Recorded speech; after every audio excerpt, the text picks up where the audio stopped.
이 시간 하나님 말씀 성경 봉독하겠습니다. 여호수아서 24장 29절에서 33절 말씀입니다.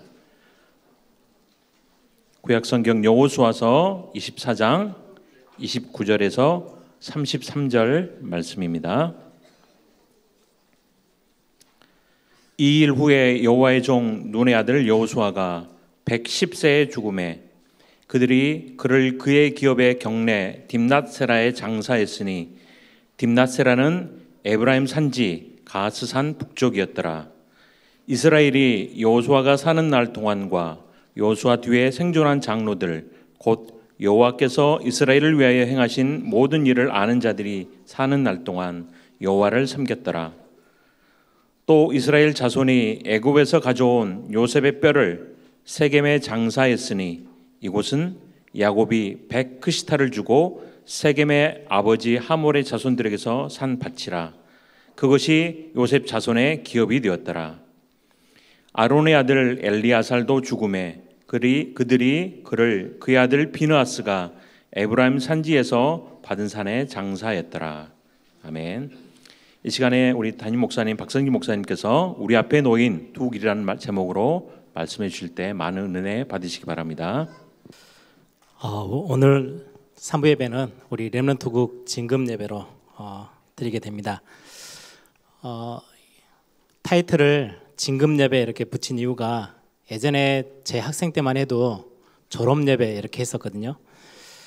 졸업 예배라고 해서 한 학년 이렇게 진급을 시켜줬더니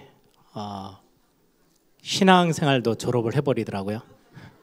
그래서 이게 단어를 바꿔야 되겠다 이렇게 교회가 의논하고 그 다음부터는 이제 진급 예배 이렇게 단어를 씁니다.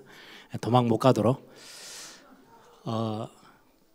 제 생각에 우리 렘넌트 국 자체에서 뭐 한번 머리를 써서라도 특히 이제 태영아에서 아까 보니까 태영아도 이제 태영아 부서도 졸업하고 이제 유치부로 올라가는 거예요. 우리 교회에서 태어나서 태영아부에서 이제 부모 교육 안에 있다가 이제 스스로 아이들이 이제 직접 자기들이 신앙 양육 받을 수 있는 유치부로, 그리고는 유년부로, 초등부로, 중고등부로, 이제 대학부 이렇게 가는데, 혹시 떨어져 나가는 신앙도 졸업하려고 이렇게 밖으로 나가는 아이들 이렇게 놓치지 않도록 추적조를 한번 만들어 볼까. 끝까지 쫓아가서 뭐 하고 있는지, 신앙생활을 놓치지 않는지 뭐 이런 것들 좀 찾는 팀을 만들까 뭐 이런 생각도 해봤습니다. 왜냐니까 교회라는 시스템이 하나님이 만들어 놓으신 굉장히 중요한 축복의 시스템인데 교회를 벗어나면요 굉장히 많은 걸 잃어버려요. 그래서 교회 안에 하나님이 만들어 놓은 시스템, 가정도 마찬가지죠. 아무리 이상한 가정이라도요, 가정을 박차고 출가하는 거 말고 가출하면 보호받을 수 있는 테두리가 없어요. 굉장히 어려워지는 거죠. 교회도 마찬가지예요. 영적으로 교회라는 거는 든든한 하나님이 세우신 보호망인데 이걸 벗어나 버리면 영적으로 공격당하는데 누군가가 지켜주고 보호해줄 기능이 없는 거예요. 그래서 굉장히 교회라는 시스템은 중요합니다. 또 하나 좀 부탁을 드리고 싶은 거는, 전에도 제가 우리 교사 세미나나 뭐 이런 거 할 때도 부탁드렸던 것처럼 우리 교사 선생님들과 각 부서에서 좀 많이 고민을 해보세요.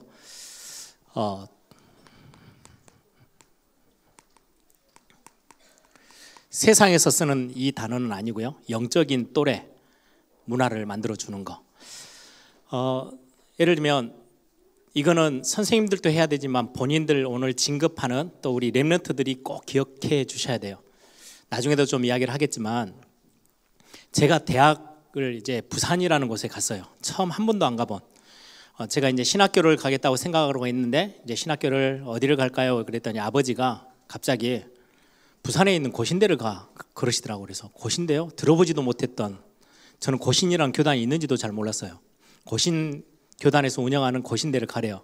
아니 왜 거기를 가야 돼요? 그랬더니 뭐 이런저런 이유를 설명하시면서 거기는 성령의 역사를 아직까지는 막 구체적으로 믿고 막 이러지는 않지만 성경은 아주 정확하게 가르쳐주는 보수교단이니까 거기 가서 성경을 배우고 믿음 생활은 너 스스로 기도하면서 영적인 거를 놓치지 마, 이렇게 해서 고신대를 가게 됐어요. 한 번도 안 가본 부산을 이제 제가 혼자 찾아서 이제 갔죠. 그래가지고 고신대를 갔는데 고신대는 또 산 꼭대기에 있네요. 어떻게 물어서 찾아갔어요. 한 번은 제가 부산에 가가지고 이제 버스를 갈아타야 돼요. 남포동이라는 곳에 가서 이제 버스를 갈아타서 이제 영도 저 산 꼭대기에 올라가야 되는데 5명에게 물어봤어요. 이 버스를 어디 가서 탈 수 있어요? 라고 최대한 전라도 사투리를 안 쓰고 표준말을 써서 물어봤는데 뭐라 가르쳐 주는데요. 5명 다 못 알아들었어요. 뭐라 막 설명하는데 이게 전혀 제가 못 알아듣는 이야기. 야, 이래가 내가 부산에서 살아남겠나 뭐 이렇게 생각이 들 만큼 어찌 물어봐가지고요. 눈치껏 또 제가 6형제다 보니까 또 교회 안에서 자랐으니까 눈치 하나는 있어요. 눈치껏 해가지고 갔더니 또 산을 타고 올라가야 돼요. 한 30분을 걸어 올라가야 학교가 있어요. 지금 이제 버스가 있는데 밑에 이제 시장통에서 내리면 산까지 올라가야 되거든요. 올라가서 입학식을 딱 참석했어요. 입학식을 참석하고 그때 보니까 학교에 조그만한 홍보 이렇게 전단이 붙어 있더라고요. 찬양 예배가 있습니다. 음악당에서 몇 시에 목요일 오후 6시 이렇게 적혀 있어서 저는 날짜도 못 보고 목요일 6시? 그래서 제가 월요일 날 입학식을 했는데요. 목요일 날이 올 때까지 기다렸어요. 저는 그때 찬양을 되게 좋아했던 사람이라서 목요일 날 가서 음악당에 딱 앉아 있는데 아무도 안 오는 거예요. 6시, 6시 반, 7시가 다 1시간 내내 앉아 있는데 혼자 앉아 있어. 이상하다. 그래가지고 밖에 가서 그 전단을 다시 보니까 한 주 뒤에요. 그래서 그냥 공치고 다시 나와서 그 한 주를 또 내내 기다려서 갔어요. 가자마자 제가 했던 게 뭐냐니까요. 또래 문화를 만들어주는 것보다는 제가 또래 문화를 찾아 들어갔어요. 이미 이제 찬양 예배를 한다니까 찬양팀이 구성되어 있을 거 아니에요. 찬양 집회가 끝나고 야 은혜 받았다 하고 집에 오지 않고 보니까 이제 악기를 다 세팅해서 교회처럼 이렇게 해놓는 게 아니고 그 다음 행사가 있으니까 이걸 다 치워야 돼요. 매주 새로 세팅하고 치우고 세팅하고 이렇게 하는 건데 찬양 예배가 다 마쳤는데 보니까 이제 막 악기들을 막 옮기고 막 하더라고요. 1학년 이제 막 처음 예배 참석했는데 선배들일 거 아니에요. 갔어요. 드럼도 접는 거 날라주고 스피커도 나르고 다 쳐다보더라고요. 왜 갑자기 신입생이 와가지고 일을 도우니까 그러면서 선배들하고 한 번, 두 번 이렇게 일을 도우면서 친해지니까 그 만남 때문에 제가 지금까지도 전도운동에서 벗어나지 않았어요. 술 먹는 팀들을 만났다면 신학교 다니면서도 저는 그런 선배 봤거든요. 얼마나 괴로웠으면 그랬을까 싶은데 학교 운동장 저 구석에 제가 알기로는 1년 선배 딱 소주 한 병을 탁 들고요. 통기타 하나 딱 등에 짊어지고 가가지고 저 구석으로 가요. 그래서 소주 탁 그래 조그마한 소주잔에 따서 탁 마시고는 탁 또 찬양 막 가스펠송 찬양을 해요. 그리고 또 한 잔 탁 먹고 얼마나 이게 신학교 다니면서 얼마나 힘들었으면 저 멀리 가서 그럴까. 그런 선배들 몇 명 만났으면요 저는 그렇게 하고 있었을 거예요. 막 그때 한참 데모하는 학생들이 많았거든요. 그 선배들 만났으면 그렇게 또래가 갔을 거예요. 제 대학 4년 동안 어떻게 했는지 모를 만큼. 근데 첫 만남이 복음 어떻게 하면 학교에 영적인 운동을 일으키고 기도 운동을 일으키고 전도 운동을 할까 이렇게 고민하는 선배들 동기들을 만나서 지금까지 제가 그 길을 단 한 번도 벗어나지 않고 뛰어왔어요. 감사하죠.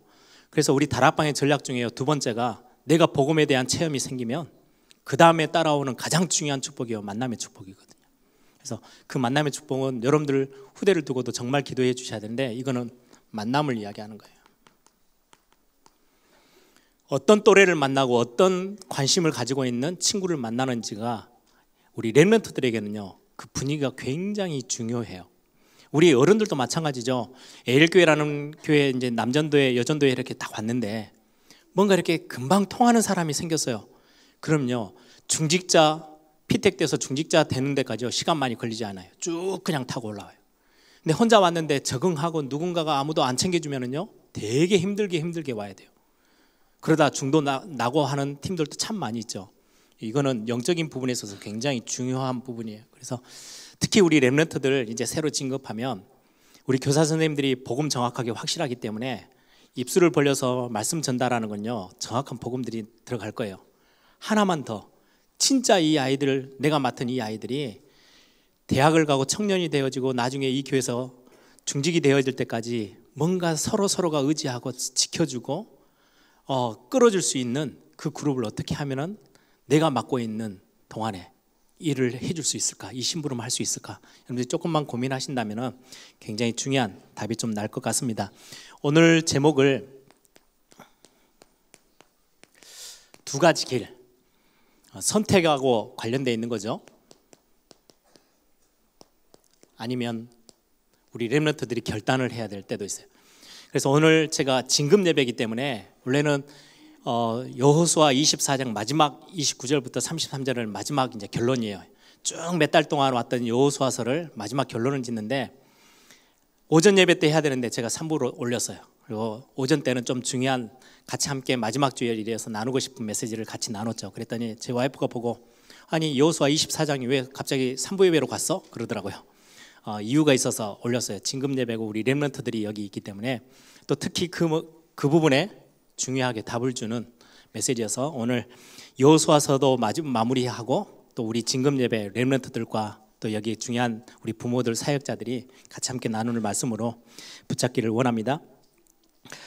제가 오늘 여호수아서 24장을 읽으면서 짧은 본문인데 한 세 가지 것들을 제가 딱 마음에 담고 기도 제목으로 차렸습니다. 그 첫 번째가 오늘 29절에 보니까요. 2일 후에 이제 여호수아가 23장, 24장 내용 다 아시죠? 마지막 고별 설교를 쭉 이스라엘 백성들에게 굉장히 중요한, 특히 24장은 모든 백성들을 모아서 야 너희들 선택해. 이방신들을 택할 건지 바알, 아세라, 지난주 나왔죠? 질투하시는 하나님.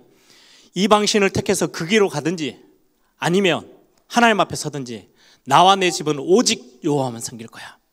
여호수아가 마지막 굉장히 강력한 메시지를 던졌고 나서 이스라엘 백성들이 우리도 그렇게 하겠습니다. 우리도 오직 여호와만 섬기겠습니다.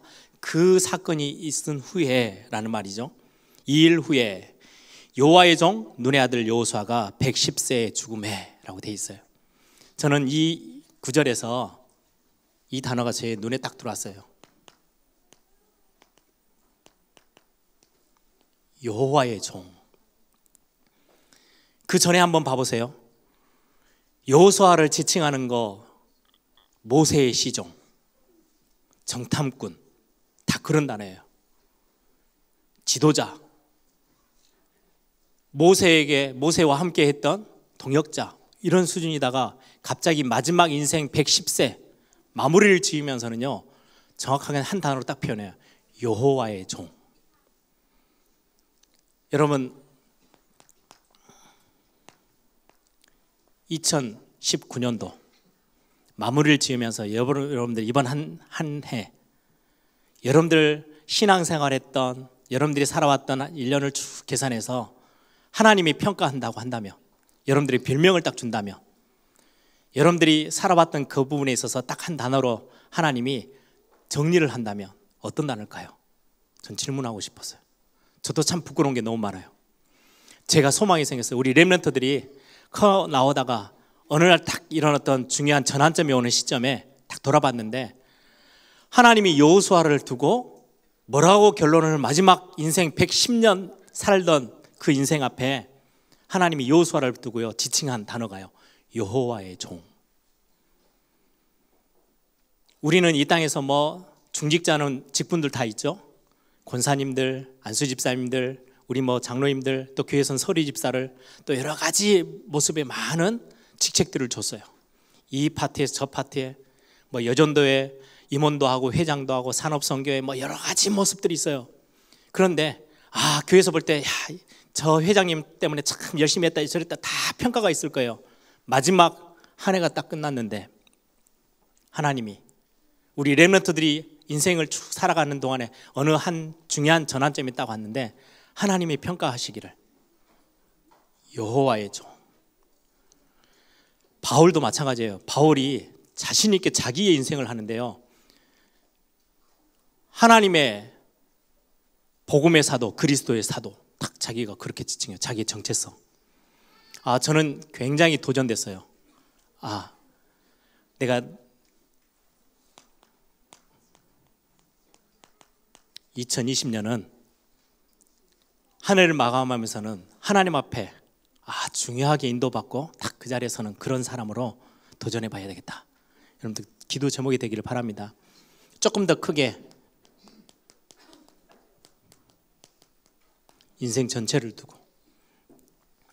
복잡하게 생각하지 마시고요. 여러분들이 신앙생활하면서 예를 들면 우리 옆에 있는 자녀들도 알거든요. 예를 들면 부모님들이요, 다 아이들하고 뭐 이렇게 성도님들하고 교회 오면은요, 굉장히 부드럽게 단어도 부드러운 단어들 막 이쁜 단어를 써가면서 신앙생활하고요. 집에 딱 가면요, 이리 가 저리 가. 애들 금방 알아들어요. 우리 엄마의 진짜의 모습은 뭔지, 우리 아빠의 진짜 모습은 뭔지, 진짜 쓰는 단어는 어떤 건지 애들도 아는데 하나님이 모르시겠어요, 그렇죠? 우리가 같이 함께 신앙생활하는 우리 동역자, 우리 믿음의 가족들에게도 당연히 평가의 어떤 모습이겠죠. 저 목사는 맨 입만 열면 돈 이야기, 입만 열면은 저 불신앙, 어떻게 해야 되지?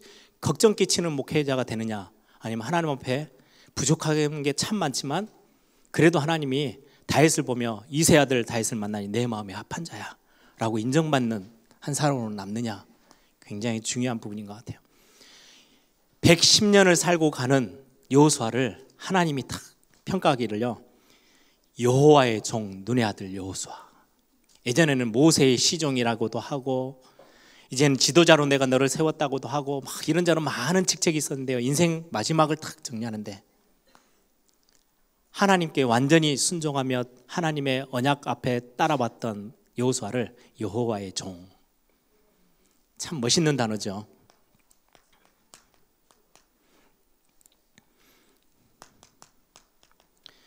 내 인생의 마지막 결론은 어떻게 될까요?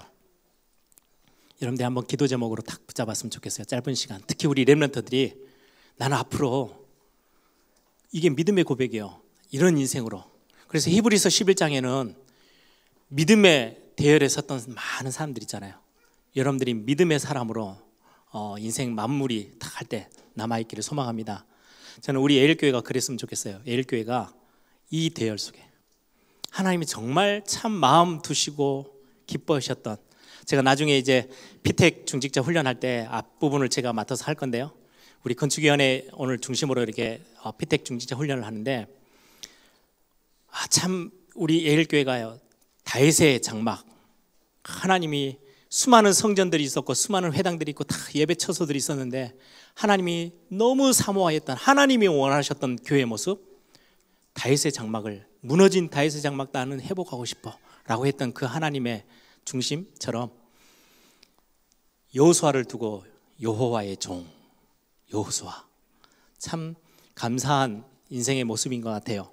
저와 여러분이 후회 없는 그런 믿음 앞에서의 어떤 모습들로 오늘 이 짤막한 구절이지만 응답들을 찾아냈으면 좋겠습니다. 두 번째입니다. 오늘 32절에 보니까 갑자기 여호수아에 대한 이스라엘 백성들의 이야기가 나오다가 요셉 이야기가 나와요. 또 이스라엘 자손이 애굽에서 가져온 요셉의 뼈를 세겜에 장사하였으니, 요셉이 죽은 지가 벌써 500년 가까이 돼요. 그렇죠?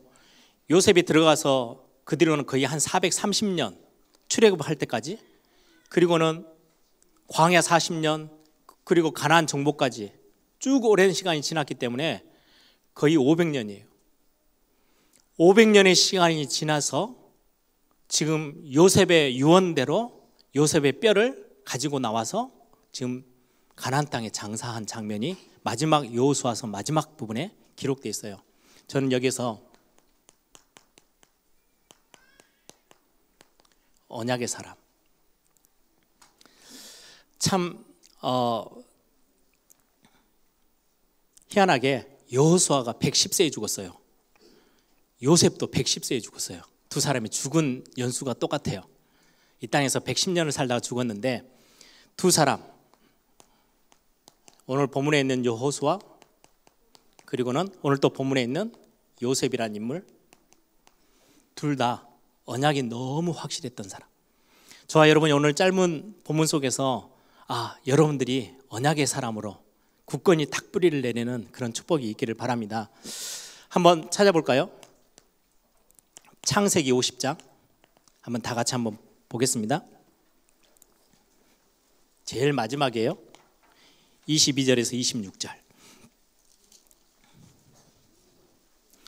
요셉이 이제, 아버지는 죽자마자 전에도 말씀드렸죠, 야곱이 죽을 때는 야곱도 굉장히 믿음의 사람이 되어져서 마지막 인생을 마무리해요. 죽으면서 유언으로 내 아들들아, 12명의 아들들, 내가 죽으면 나는 애굽에 묻히기 싫어. 하나님이 분명히 우리 할아버지 때부터 가나안 땅 우리에게 주시기로 약속했지 않냐. 지금은 우리가 상황상 애굽에 들어와 있지만 내가 죽자마자 내 시신을 들어다가 가나안 땅에 묻어줘. 우리 아버지가 사놓은, 할아버지가 사놓은 그 땅 있잖아. 거기에 나를 묻어줘. 그래서 나도 언약의 사람으로 그 자리에 있고 싶어. 그게 야곱의 유언이었어요. 그러다 보니까 애굽의 총리가 돼 있는 요셉이 갑자기 남의 땅이잖아요. 지금 가나안 땅은 다른 부족들이 다 살고 있는데요. 자기 가족들과 함께 장사 지낸다고 지금 장례식을 치른다고 들어가면 전쟁을 하자는 거예요. 굉장히 위치 있는 총리가, 애굽의 그것도 총리가, 그러면 지금 공격하는 것처럼 보이기 때문에 성경에 나와요. 제가 만들어 놓은 이야기가 아니고 성경에 있는 이야기, 출애굽기에 그거를 저 창세기에 나와죠. 서신을 받아서 애굽 왕의 바로 왕의 서신을 받아서 우리가 지금 전쟁하러 들어가는 게 아니고 협조문, 아버지의 장사를 지금 장례식을 치르기 위해서 들어가기 때문에 문을 좀 열어줘, 들어가도록 허락해줘. 그 편지를 가지고, 서신을 가지고 가나안 땅에 들어가서 묵고 나옵니다. 그리고는 오늘 본문에 보세요. 요셉이 이제 110세가 돼서 죽어요. 제가 읽어드릴게요. 22절. 요셉이 그의 아버지의 가족과 함께 애굽에 거주하여 110세를 살며 에브라임의 자손 3대를 보았으며 므낫세의 아들 마길의 아들들도 요셉의 스라에서 양육되었더라. 요셉이 그의 형제들에게 이르되 나는 죽을 것이나 하나님이 당신들을 돌보시고 당신들을 이 땅에서 인도하여 내사 아브라함과 이삭과 야곱에게 맹세하신 땅에 이르게 하시리라 하고. 이게 언제 일어나요? 400년 지난 뒤에. 근데 400년이 올지 언제가 될지는 모르겠지만 하나님이 분명 다시금 언약하셨기 때문에, 약속하셨기 때문에 가나안 땅으로 우리 모든 민족들을 다시금 데리고 나가실 거야. 그때 25절에 요셉이 또 이스라엘 자손들에게 맹세시켜 이르기를 하나님이 반드시 당신들을 돌보시리니 당신들은 여기서 내 해골을 메고 올라가겠다 하라 하였더라. 요셉이 110세의 죽음에 그들이 그의 몸에 향재료를 놓고 애굽에서 입관하였더라. 여러분들, 그때 당시 애굽이 제일 잘하는 게 전에 말씀드렸죠. 지금도 저 영국의 대형 박물관 가면요, 애굽 문화 보면요 거의 절반이요 다 미라예요. 미라. 다 관에다가, 다 사람 형태의 관에다가요 다 똘똘똘똘 말아가지고 거기에 다 향신료하고 이렇게 썩지 않도록 다 해서 오랫동안 시신이 보관되도록 해서 땅에 여기 묻어놓은 그게 미라예요. 그런 식으로 장사를 했겠죠. 왜? 총리니까 최고급의 관을 가지고 그렇게 해서 놔둔 거를, 이게 어느 날 되든 애굽으로 하나님이 애굽에서 빼내서 가나안 땅, 약속의 땅으로 우리를 불러 가실 때 내 뼈를, 내 관을 절대 이 땅에 놔두지 말고 언약의 그곳으로 가지고 가죠. 맹세시켰어요. 그 현장에 그거를 얼마나 확실했던지 이스라엘 모든 족속들이 다 알고 있는 거예요. 출애굽기 한번 보겠습니다. 출애굽기 13장 19절.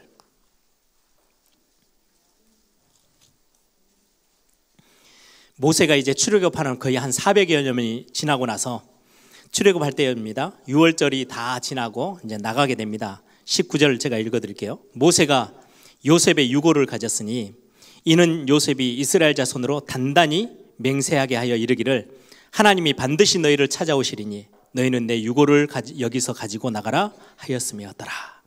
그래서 요셉 관을 가지고요, 모세가 400년 지난 뒤 후손인 모세가 그 맹세를 기억하고 관을 들고 출애굽합니다. 그리고는 오늘 여호수아 24장에 세겜 근처 와서 여기에 그 관을 묻게 되죠. 그게 오늘 사건이 나옵니다. 왜 제가 오늘 이렇게 적었냐? 여호수아, 여러분들 정탐꾼으로 가서 했던 말 기억하고요. 여러분들 갈렙 기억하시죠? 언약의 사람들이에요. 하나님이 하시겠다고 약속하신 거 진짜 붙잡았던 사람들. 여러분들 렘넌트들 기억하세요. 여러분들에게 언약의 단어입니다. 내가 한 시대 살릴 수 있는, 다 무너져도 절대로 한 남은 자 때문에 그 시대를 지켜낼 수 있도록 하나님이 하시겠대요. 그 단어가 렘넌트라는 단어예요. 전 시대가 아무리 흉황해지고 황폐해져도 전도자 한 명 때문에 시대를 다시금 살리겠다고 하시는 게 전도자 여러분들에게 주시는 하나님의 언약이에요. 올바른 교회 하나 있으면 그 지역과 현장과 문화를 하나님이 절대로 우상에게 빼앗기지 않도록 하나님이 지키시겠다고 했던 게 교회들에게 주신 하나님의 분명한 언약이에요. 상황이 아무리 이상하고 도저히 상상하지 못할 불가능처럼 보이는 현장이라도 언약은 분명히 성취되어져요. 이걸 알고 있었던 사람이 여호수아하고 요셉이에요. 요셉이 했던 고백들을 보세요. 유언하면서 어느 날 하나님이 우리를 다시금 이 모든 백성들을 돌아보셔서 여기에 두지 않고 약속의 땅으로 데리고 갈 거야. 그때 나를 기억해줘. 그걸 기억하고 모세는 또 심부름하죠. 그 가나안 땅을 앞에 두고 10명이 다 불신하고 있을 때 여호수아는 뭐라고 고백합니다. 아니야, 이거는 우리의 밥이야. 하나님이 우리에게 약속하신 땅이잖아. 들어가기만 하면 돼. 라고 진짜로 차지하고 그 현장의 주인이 된 사람이 여호수아. 요셉과 여호수아가 붙잡았던 그 언약.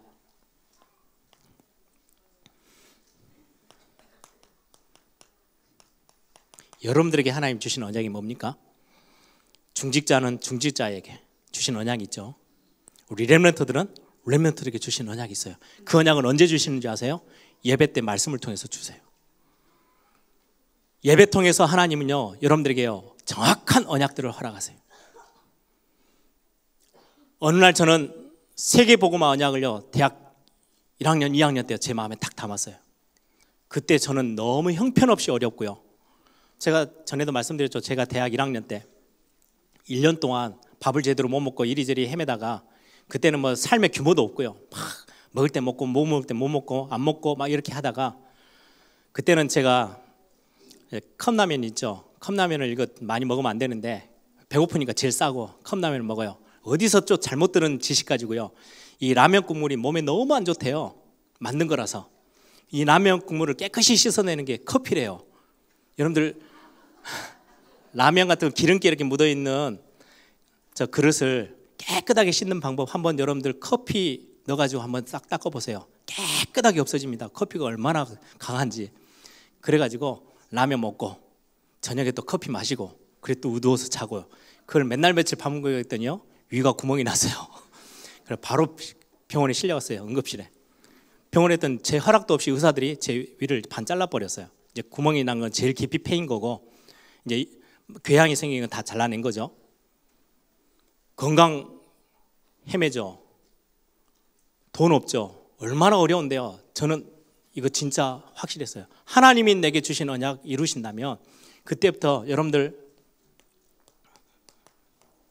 CBDIP 이거는요, 언약의 여정을 걸어가는 렘넌트와 성도들은 전도자들은 반드시 기억하셔야 돼요. 언약과 비전은 하나님의 것이에요. 그런데 여기서부터는 여러분들이 할 수 있는 거예요. 꿈꾸는 거예요. 24시 꿈꾸세요. 우리 예일교회, 우리 오늘 또 제가 말씀드릴 겁니다. 꿈꾸세요. 예배당 건축 꿈꾸세요. 중직자로서의 최고의 축복의 자리 꿈꾸세요. 아, 나는 이제 새 가족인데요. 중직자의 최고의 응답 누릴 그 그림을요, 지금부터 그리며 꿈꾸세요. 저는 정말 형편이 아무것도 배경이 되지 않는 그 상황 속에서요, 아무도 저를 알아주는 사람도 없죠. 능력도 없죠. 배경도 없죠. 힘도 없죠. 가진 것도 없죠. 근데 하나님 세계복음 한다면요, 전 세계 지도 펴놓고요, 전 세계 비행기 타고 돌아다니는 거 꿈꿨어요. 지금은 비행기 참 제가 가끔 한 번씩 하나님 앞에요, 죄송할 때가 너무 많아요. 좀 장거리 비행 타면요, 비행기 너무 오래 타서 너무 힘들어. 그러다가 제가 생각을 딱 접습니다. 하나님, 제가 대학생 때 꿈꿨던 건데 하나님 응답 주신 걸 제가 지금 힘들다고 지금 이야기하는 게 이게 말이 안 맞는데, 제 수준도 안 되는 저를 이렇게 하나님이 응답하시기 시작했는데, 꿈꾸면요 뭐 해야 되는지 그림이 나와요. 그러면 그때부터는 실천하면 돼요. 너무 단순하고 너무 완벽한 비밀이에요. 하나님이 주신 언약, 하나님의 계획 가지고요 계속해서 꿈꾸세요. 중직자들이 해야 될 중요한 역할 그거고요. 렘넌트들 이거 하시면 돼요. 하나님이 내게 주신 언약, 언약의 사람. 저는 이 본문을 보면서 이게 딱 이 단어가 마지막 세 번째입니다. 여호수아 전체를 마무리하면서요, 두 길. 여기는 선택, 결단. 다니엘이 말했던 뜻을 정하여, 다윗이 말했던 마음을 확정하는 거예요. 내 마음이 확정되었고 확정되었사오니. 이 길을 갈 거냐 저 길을 갈 거냐, 두 길 중에 하나를 선택하고요 결단하는 거예요. 두 길이 있는데 여러분들은 어떤 곳에 뜻을 정할 거고 어떤 곳에 마음을 확정하겠습니까? 예를 들어 볼게요. 출애굽에서 광야까지 이스라엘 백성들의 모습, 아니면 모세의 모습, 두 길이 있어요. 전에도 말씀드린 것처럼 홍해도 건너고 10가지 재앙도 직접 보고 6월절 사건을 직접 다 확인하고 마른 땅처럼 홍해바다를 건너고 애국 군대를 바다에 빠뜨려서 홍해바다에서 완전히 수장시키는 모습을 직접 보고 3일 지나고 나서요 다시 애국까지예요. 원망 불평이 얼마나 가득 차 있는지, 이 길에 서 있든지. 그때 모세가 했던 말 기억하시죠? 홍해바다 앞에서 너희는 가만히 있어? 오늘 여호와께서 행하실 구원을 봐라. 염려하지 말라는 거예요. 믿음을 선택했어요. 여러분 어디 자리에 서 계실 겁니까?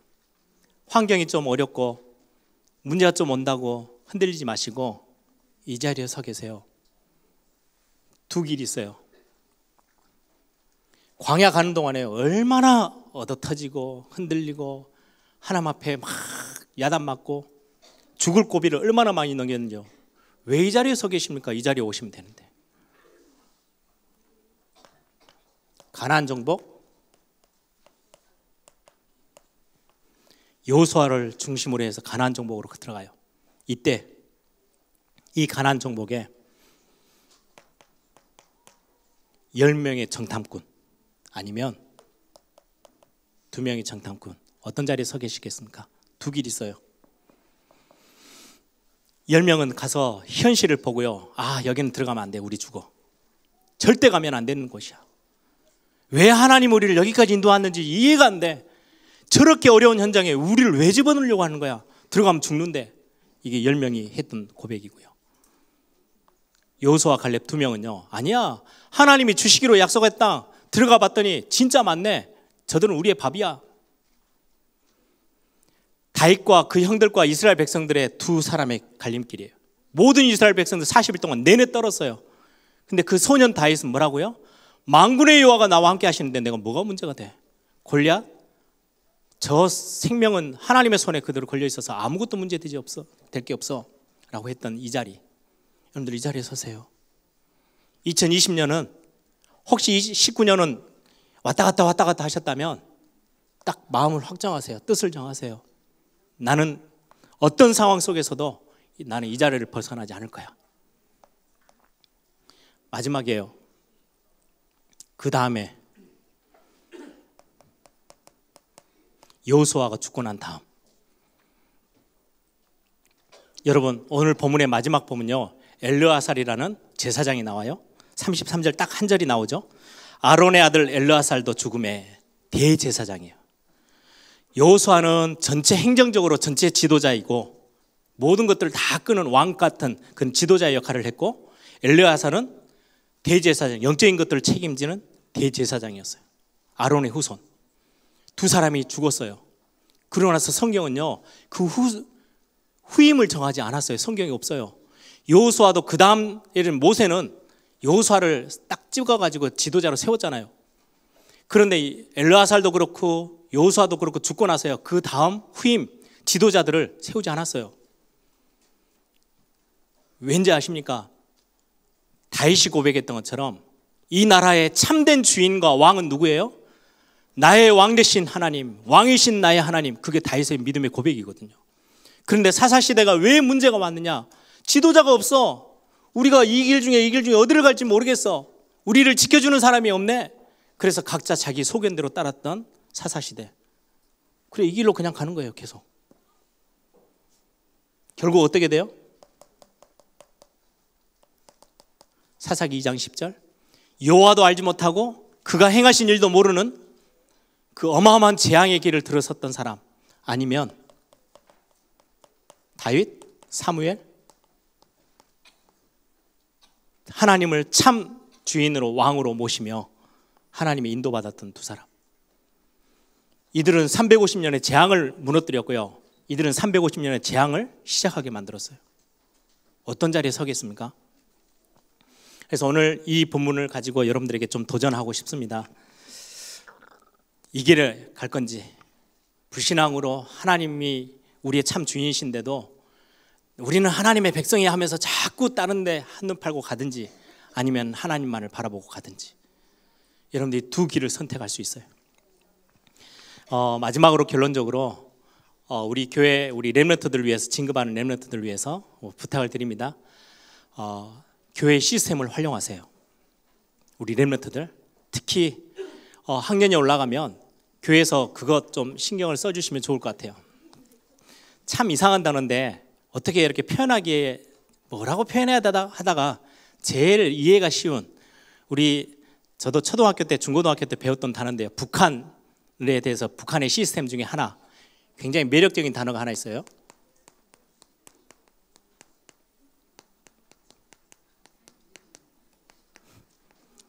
전 인민의 간부화. 이거는 굉장히 나쁜 의도예요. 무장시키겠다는 거죠.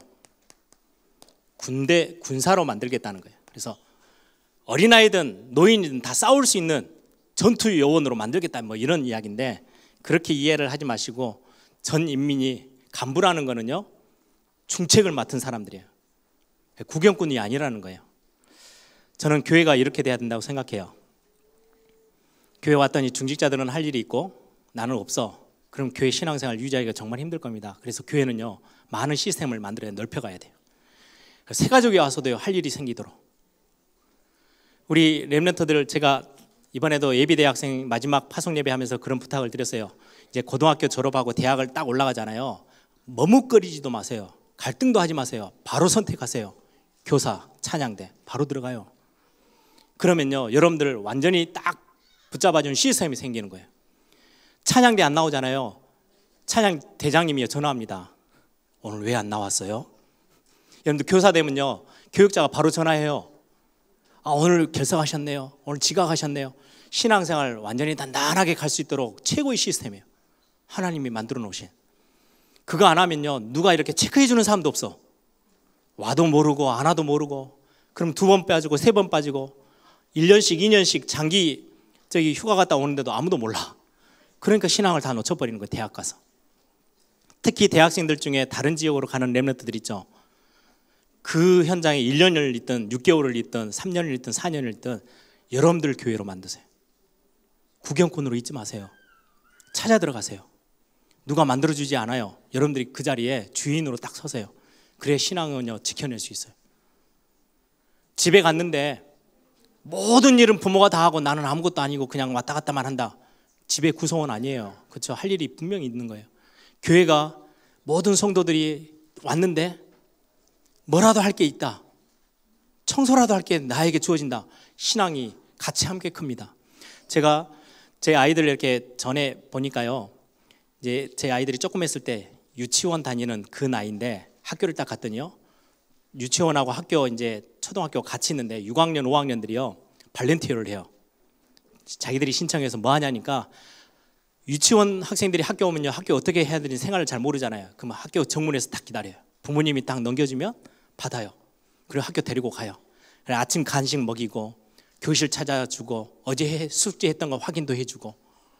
그거 하면요, 5학년, 6학년들이 어떻게 되는 줄 아세요? 완전 지도자 훈련하는 거예요. 참 교육 시스템 참 좋다. 우리 초등학교 5학년, 6학년 되면 뭐예요? 선생님이 하나부터 열까지 코부터 다 닦아줘야 돼. 그래, 지도자 마인드가 들어갈 수가 없어요. 자기가 해야 될 일이 아주 작은 건데 신발 하나 놓는 거, 이게 자기 일이 되어지면. 그래서 초등부라도 유년부라도요, 교회 왔을 때요, 자기 역할이 있으면요, 그 아이들은 신앙을 놓치지 않고요, 정말 가요. 그건 많은 일을 시켜라가 아니고 그 시스템이에요. 시스템. 그 시스템들을 만들고. 그래서 제가 우리 중고등부에게도 부탁을 했어요. 찬양대 만들어. 왜요? 그 폭이 넓어져야 학생들이, 자기 렘넌트들이 자기 자리를 찾아 들어갈 수 있거든요. 그래서 꼭 이 부분들을 한번 마음에 좀 담아 보시기를 바랍니다. 말씀이 길어졌습니다. 중요한 여러분들만의 교회의 참된 축복의 시스템들을 놓치지 마시고 오늘 말씀 여호수아서를 마지막 결론을 지으면서 중요한 여호와의 종 그리고 언약의 사람 마지막 두 가지 갈림길이 있는데 여호수아가 그렇게 말씀하잖아요. 너희들은 뭘 선택할 거야? 나라와 내 집은 오직 여호와만 섬길 거야. 여러분들이 오늘 이 시간 마음을 확정하고 뜻을 정할 수 있는 그런 축복의 날, 우리 특히 렘넌트들 진급하고 같이 함께 예배 참석한 렘넌트들이 그런 믿음의 고백들이 있는 중요한 날이 되기를 소망합니다. 우리 한번 다 같이 한번 기도하겠습니다. 하나님, 가나안 정복은 언약 백성들에게 주어진 당연한 임무였고 축복이었어요. 이 속에서 우리 렘넌트들뿐만 아니라 우리 모든 에일에 속해 있는 믿음의 가족들이 다 마음껏 찾아 누릴 수 있는 응답이 되어지도록 정말 하나님이 내 인생을 두고 야 정말 내 마음에 드는 언약의 사람이야 라고 인정받을 수 있다면 얼마나 감사하겠어요. 은혜죠. 우리에게 주어지는 언약 분명히 성취될 건데 옆에 곁길로 가지 않고 그 언약 앞에 서 있을 수 있는 하나님의 사람이 되도록 하나님 나에게 은혜를 더하여 주옵소서. 우리 한번 다 같이 한번 통성으로 함께 기도하겠습니다.